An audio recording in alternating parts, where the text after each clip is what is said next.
Dubai के king Sheikh Mohammad बिन रशीद अल मखदूम की फरमाइश पर बुर्ज अल अरब की कंस्ट्रक्शन का काम चल रहा था। ये बिल्डिंग दुबई के रूलर के लिए बहुत ही ज्यादा इम्पोर्टेंट थी, क्योंकि उसी बिल्डिंग ने दुनिया भर में दुबई का इम्प्रेशन बनाना था और दुबई का इम्प्रेशन बनाना था और दुबई का फ्यूचर भी इसी बिल्डिंग पर डिपेंड कर रहा था।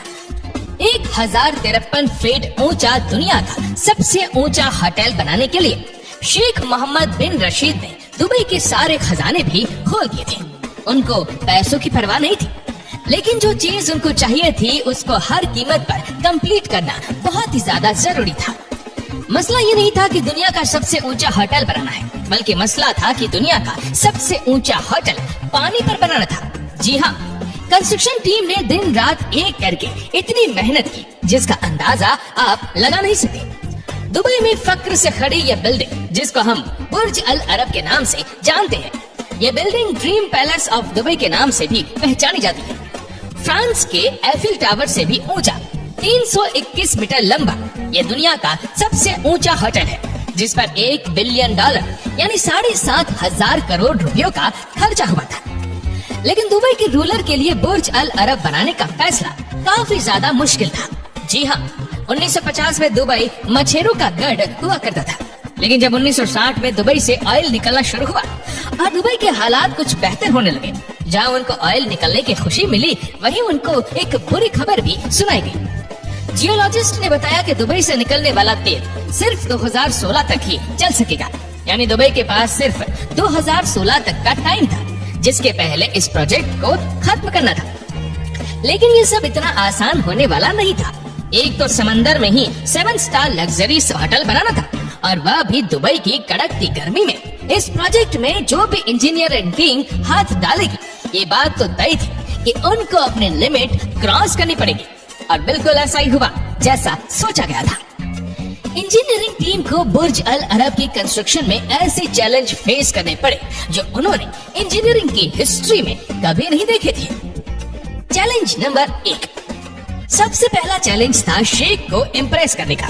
यानी दुबई ये प्रोजेक्ट बनवाना तो चाहता था, लेकिन उसके लिए जरूरी था कि कोई ऐसा डिजाइन लेकर आए जो पहली नजर में ही शेख की आंखों में बस जाए। ब्रिटिश आर्किटेक्ट टॉम राइट और उसकी टीम ने ये मुश्किल काम को अंजाम देने के लिए हामी तो भरी, और उनके पास इतना एक्सपीरियंस नहीं था। टॉम राइट ने इससे पहले इस सिर्फ मामूली स्ट्रक्चर और स्कूल बिल्डिंग के डिजाइन बनाए थे, लेकिन बुर्ज अल अरब का डिजाइन बनाने के लिए उनको अपनी लिमिट भी क्रॉस करनी पड़ी। जी हाँ, वो ये डिजाइन इमेजिन करने के लिए यॉट में बैठकर मंजिल से काफी दूर गए, और तब उन्होंने एक सेलिंग बोट को वहाँ से गुजरते हुए देखा। टॉम राइट का कहना था कि समंदर से देखने पर वहाँ मौजूद सेलिंग बोट दूसरे से ही काफी यूनिक लुक दे रही थी, और यही वजह थी कि उन्होंने ये डिजाइन बनाकर शेख के सामने पेश किया।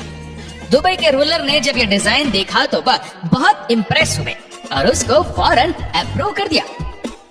चैलेंज नंबर 2, टॉम राइट को शेख के ऑफिस से डिजाइन का अप्रूवल तो मिल चुका था, और अब बारी थी काम स्टार्ट करने की।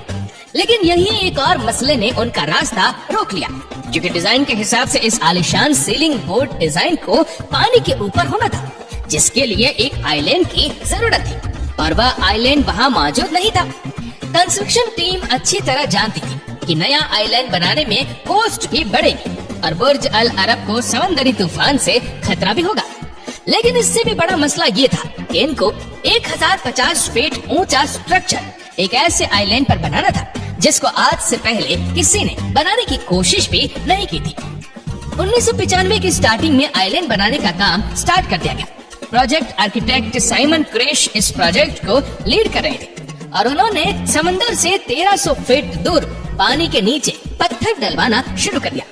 5 महीनों की अथाक मेहनत के बाद इस आइलैंड की शक्ल सामने आने लगी। इस आइलैंड को अपने ऊपर 2 लाख टन वजन बर्दाश्त करना था। ये तकरीबन 50,000 एशियन एलिफेंट के वजन के बराबर बनता है। अभी आइलैंड पूरी तरह मुकम्मल ही नहीं हुआ था कि अचानक वही हुआ जिसका सबको डर लगा हुआ था। जी हाँ, अरेबियन सी में एक समंदरी तूफान ने ओमान और यूनाइटेड अरब एमिरेट्स को अपनी लपेट में ले लिया, और साथ ही बुर्ज अल अरब के लिए बनाए गए आइलैंड को भी। खौफनाक समंदर की लहरों ने आइलैंड को हिला दिया, जिसकी वजह से आइलैंड का एक हिस्सा भी टूट गया था। ये खबर दुबई के शाही महल में आग की तरफ फैल गई। सबको यही लगने लगा कि जिन तूफानी लहरों ने इस सिर्फ आइलैंड को ही इतना नुकसान पहुंचाया है, वह बाद में बुर्ज अल अरब को कैसे छोड़ेंगे। 5 महीनों की मेहनत और लाखों डॉलर खर्च करने के बाद भी ये ख्वाब अधूरा ही रह जाने का डर था। ये मसला बुर्ज अल अरब की कंस्ट्रक्शन के दौरान खड़ा होने वाला इतना बड़ा मसला था कि इसकी वजह से पूरी कंस्ट्रक्शन का काम होल्ड पर आ गया था। लेकिन चंद महीनों के बाद आयरलैंड इंजीनियर माइक मैक्नोलस ने एक आइडिया दिया।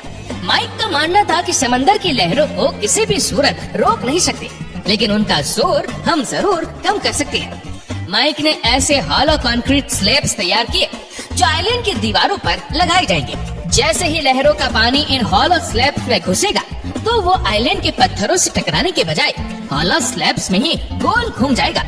माइक ने आइलैंड के एक 3D मॉडल पर हॉलो कंक्रीट स्लैब्स लगाए और आर्टिफिशियल लहरों से उनको टेस्ट भी करके दिखाया। हैरतअंगेज तौर पर आइलैंड की दीवारों पर लगने वाला जोर 50% तक कम हो चुका था।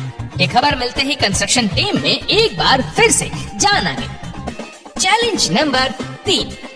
अब बारी थी फाउंडेशन यानी बुर्ज अल अरब की बुनियाद डालने की। फाउंडेशन डालने के लिए आइलैंड पर 30 मीटर की खुदाई करके एक कॉफर डैम बनाया गया। इंजीनियर का प्लान था कि बुर्ज अल अरब की फाउंडेशन सॉलिड स्टील पाइप पर रखी जाएगी। ये सॉलिड स्टील पाइल्स जमीन में मौजूद हार्ड रॉक के अंदर ड्रिल किए जाते हैं ताकि इनके हिलने का कोई सवाल ही पैदा ना हो। लेकिन जमीन में ड्रिलिंग करके 180 मीटर की गहराई तक भी इंजीनियर को कोई सॉलिड रॉक ना मिल सका। यानी जिस जमीन में वह स्टील पाइल्स डालने जा रहे थे वहाँ रेत के अलावा कुछ नहीं था। फाउंडेशन की बुनियाद सिर्फ रेत पर रखना खतरे से खाली नहीं था। जियोग्राफी के हिसाब से दुबई फॉल्ट लाइंस के काफी करीब है और अर्थक्वेक की वजह से लाखों टन वजनी स्ट्रक्चर एक ही झटके में ढेर भी हो सकता है, क्योंकि जब जमीन हिलती है तो रेत के जर्रे कम्पैक्ट हो जाते हैं और ये कंडीशन खास तौर पर तब मजीद भयानक हो जाती है जब रेत के ऊपर कोई हैवी स्ट्रक्चर खड़ा। इस मसले से निपटने के लिए प्रोजेक्ट आर्किटेक्ट साइमन क्रिस्प ने एक आइडिया पेश किया। उनका कहना था कि अगर रेत में स्टील पाइल ठोका जाए तो एक वक्त बाद वह अंदर जाना बंद कर देगा, क्योंकि जमीन के अंदर अब ऐसी रेत आ चुकी है जो ऑलरेडी कंप्रेस्ड है। यानी अर्थक्वेक से कंप्रेस्ड सैंड को कोई फर्क नहीं पड़ेगा। इस इफेक्ट को स्किन फ्रिक्शन इफेक्ट भी कहा जाता है। ड्रिलिंग टेस्ट करके चेक किया गया तो इंजीनियर को आइलैंड के नीचे कंप्रेस्ड सैंड मिल गई। बिना किसी इंतजार के 250 स्टील पाइल्स जमीन में डाल दिए गए। यानी पूरे बुर्ज अल अरब का लोड अब इन स्टील पाइल पर रखा जाना था। स्टील पाइप डालने के बाद कंक्रीट डालकर एक सॉलिड फाउंडेशन तैयार कर ली गई। बुर्ज अल अरब की कंस्ट्रक्शन का काम बिल्कुल एंडिंग पर ही था जब दुबई के शेख ने फरमाइश की उनको इसमें एक ऐसा रेस्टोरेंट भी चाहिए जो हवा में ही फ्लोट करता दिखाई दे।